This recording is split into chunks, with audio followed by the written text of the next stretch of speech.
అంటే దాన్ని కోర్టుకు సరే వేయడం ఇప్పుడు తప్ప ఒకటి ప్రజా ప్రయోజనాల ఓకే చిన్నపరెడ్డి గారు ఎస్ హక్కైనటువంటి ప్రజల హక్కుల్ని చిన్నపరెడ్డి గారు ఒక ఎస్ కోర్టు ఎస్ ద్వారా అది డిస్కస్ కోర్టుకు చేద్దాం, చెప్పడం ఖచ్చితంగా తప్ప డిస్కస్ చేయాలి.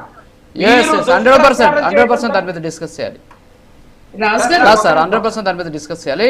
ఇందాక మీరు ఒక మాట అన్నారు చిన్నపరెడ్డి గారు, ఇందాక మీరు ఒక మాట మేడం ఒక్క నిమిషం ప్లీజ్. ఇందాక మీరు ఒక మాట అన్నారు, చిన్నపరెడ్డి గారు వైఎస్ఆర్ కాంగ్రెస్ పార్టీనా కాదా, నాకు సమాచారం ఇవ్వండి అనే ఒక లెటర్ రాస్తే 5 నిమిషాల్లో పంపించేస్తారు, అవునా కాదా అనేది 100% మంచి ఉదాహరణ చెప్పారు మీరు. ఒకసారి పీసీఆర్ ఒక్కసారి ఆ డాక్యుమెంట్ ప్లే చేయండి సార్. ఇది వచ్చేసి ఇందాక మీరు అన్నటువంటి లేదా వినీల గారు చెప్పినట్టు వరల్డ్ బ్యాంక్కి రాసినటువంటి లెటర్ డిసెంబర్ 17, 2024లో కొంతమంది ఫార్మర్స్ అసోసియేషన్ పేరుతోటి రాసినటువంటి లెటర్ ఇది. ఏంటి ఈ లెటర్లో చాలా స్పష్టంగా చెప్పడం జరిగింది. ఏమని చెప్పారంటే ఇందులో who asked the panel to keep their identities confidential for fear of retaliation. అంటే వాళ్ళు ఏదో రాసేసి వదిలేయాల, దాంట్లో రాశారు వాళ్ళు ఆ మాట మీరు చూడొచ్చు. అందులో రాశారు దయచేసి అయ్యా మా పేరు మీరు బయట పెట్టొద్దు అంటే చాలా పగడ్బందీగా లెటర్ రాశారనమాట. ఇప్పుడు అక్కడ జరుగుతున్నటువంటి అంశాలు, రాజధానిలో రైతులు భూములు ఇవ్వాల, ల్యాండ్ పూలింగ్ అక్రమంగా జరిగింది, మీరు నిధులు ఇవ్వద్దు, రాయాల్సినటువంటి అవసరం ఏంటి? వచ్చిన తర్వాత పోరాటం చేయండి. మీరు అసలు అడ్డుకోవడం అనేది తప్పు కదా. అంటే మీరు కాదు, ఎవరైతే రాశారో వాళ్ళ గురించి.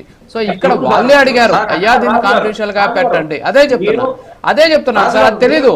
వరల్డ్ బ్యాంక్ కూడా బయట పెట్టకూడదు. వరల్డ్ బ్యాంక్ ఉన్నటువంటి నిబంధనల ప్రకారం వరల్డ్ బ్యాంక్కి ఎవరైనా లెటర్ రాసి కాన్ఫిడెన్షియల్ గా మా వివరాలు పెట్టండి అంటే వరల్డ్ బ్యాంక్కి మీరు లెటర్ కాదు కదా, మీరు దాని మీద ఎత్తుకోబోయి కోర్టులో కేసులు వేసినా సరే వాళ్ళు వివరాలు ఇవ్వరు. అది వరల్డ్ బ్యాంక్ ఉన్నటువంటి నిబంధన. దాంట్లో వాళ్ళు ఆ క్లాసును పట్టుకొని రాశారు. మరి ఇప్పుడు టీడీపీ రాస్తారు అయితే నిధులు ఇవ్వద్దని చెప్పేసి టీడీపీ రాసిందా?